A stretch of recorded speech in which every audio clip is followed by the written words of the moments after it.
UAVS stock analysis next week. Is it a buy or not? Watch this 1-minute video till the end to find out.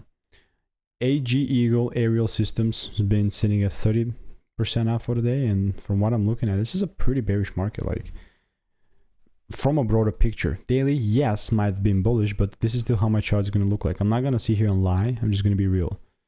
All I'm sticking to is a strategy that's giving me thousands of predictions, and I've documented everything.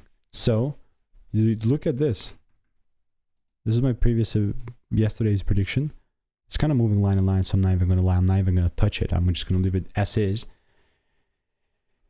And my next stop potentially is going to be the 155 low, right? Now, why would I say, okay, you're bearish, this and that? This is my bias, right? And I mean, I've had a lot of data collected over the last 4 years that I've done 30,000 videos, and it's all on my YouTube channel. And I know what has worked for me, what has not, right? So if you want to learn to make more money by taking less trades, click the first link in the description. All reviews are 5 stars.